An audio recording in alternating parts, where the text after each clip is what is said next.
मशहूर गीतकार और कवि गोपाल दास नीरज की स्मृति में मुंबई के साहित्य प्रेमियों ने एक भावनात्मक आयोजन के माध्यम से उन्हें श्रद्धांजलि दी। इस आयोजन में कई जानी मानी हस्तियों ने शिरकत की, जिसमें नीरज के योगदान और उनकी रचनाओं के बारे में लोगों ने अपनी राय रखी। इसका आयोजन विश्व हिंदी अकादमी की तरफ से किया गया। पंडित गोपाल दास जी नीरज जी महान कवि और गीतकार, जिन्होंने फिल्म ही नहीं लोकगीत, देशभक्ति, ज्योतिष और सभी तरह के गीतें लिखी जो प्रेरणादायक हैं हमारे लिए। इसलिए हम उनको बचपन से सुनते आ रहे हैं और जब ये उनका स्वर्गवास हुआ तो हम सभी ने, अशोक जी, राजेश जी, सभी ने तय किया कि एक स्मृति सभा रखी जाए।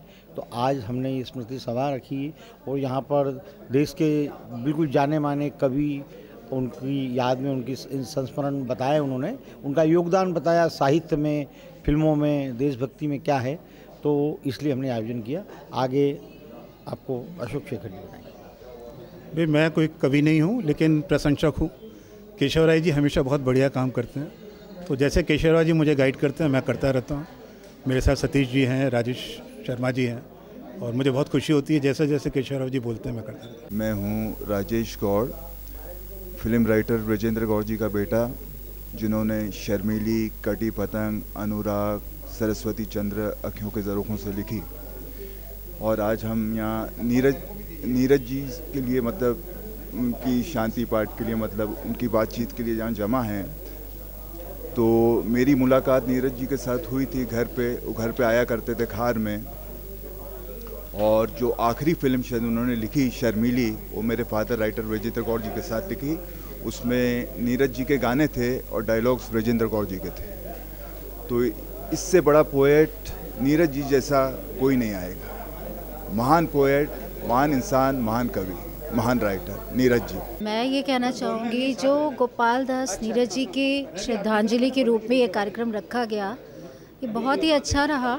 उनकी बातें, उनकी कविताएं, उनके गीत, उनकी मतलब क्या कहते हैं, जो चीज़ें, चर्चाएं या बातें या लोगों के साथ होती थी, बीतती थी, वो सुनने को मिली। वो बहुत अच्छी चीज़ रही, क्योंकि हम उनकी कविताएं, गज़लें तो शायद किताबों में पढ़ सकते हैं, लेकिन अंदर की बातें जो यहाँ पे प्रख्यात वरिष्ठ साहित्यकार और सब आए थे, जो उन्होंने बताई, उनके साथ बीती, उनके साथ बैठ के उन्होंने काम किया, गाने गाए या म्यूज़िक दी, तो वो एक बहुत ही अच्छा लम्हा रहा। देखिए, ये एक तो बहुत हमारे लिए बहुत सौभाग्य की बात है कि लाफिंग कलर्स नीरज जी के नाम की चर्चा का केंद्र बना आज। ये हमारे लिए बहुत सौभाग्य की बात है। और बस एक कनेक्शन है, जैसे नीरज जी अलीगढ़ से बिलोंग करते हैं, मैं भी अलीगढ़ से बिलोंग करता हूँ। जिनके साथ मैंने अपना करियर शुरू किया लाइफ का, वो अलीगढ़ से थे, रविंद्र जैन जी। नीरज जी को याद करना तो हमेशा ही सुखद लगता है। नीरज जी ही क्या, कोई भी बड़ा व्यक्ति, बड़े से मेरा मतलब होता है जिसको भुलाया न जा, जिसके कामों को ना भुलाया जा सके, उनको याद करना हमेशा पुण्य स्मृतियाँ होती हैं ऐसे लोगों की।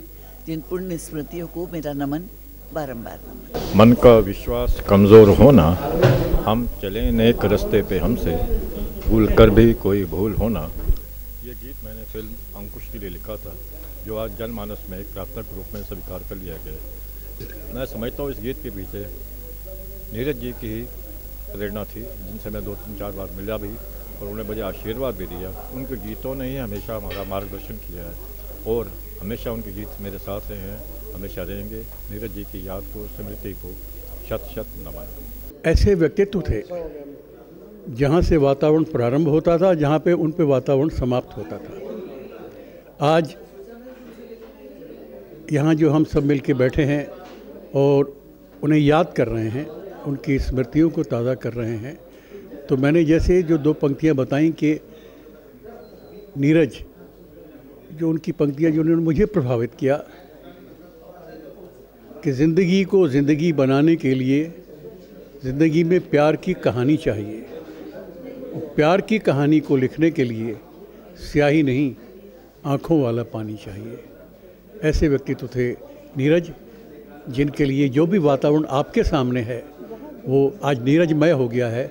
मुझे इसका आनंद भी है, मुझे इसकी प्रसन्नता भी है और मैं इसमें सम्मिलित हुआ हूँ, ये मेरा सौभाग्य भी है। नीरज जी का एक दोहा है, आत्मा के प्रतिबिंब का सहज रूप है काव्य, मानव होना भाग्य है, कवि होना सौभाग्य।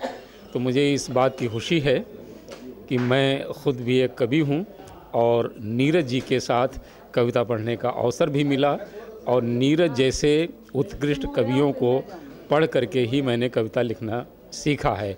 मंच पर जिस तरह नीरज जी ने उत्कृष्ट कविताओं के जरिए साहित्य को प्रतिष्ठित किया, वो अपने आप में बेमिसाल है।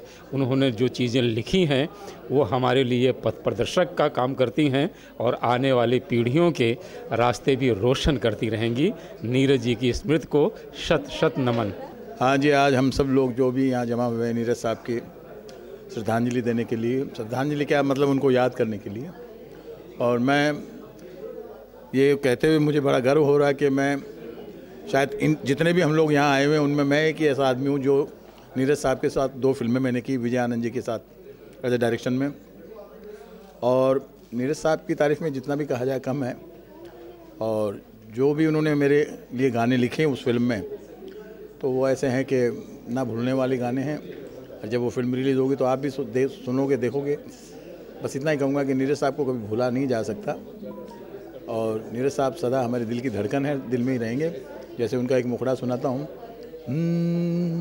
जाना ना जाना, जाना ना तुम, जाना ना दिल से दूर, कभी तुम जाना ना दिल से दूर, मेरी ज्योति ओ मेरे नूर।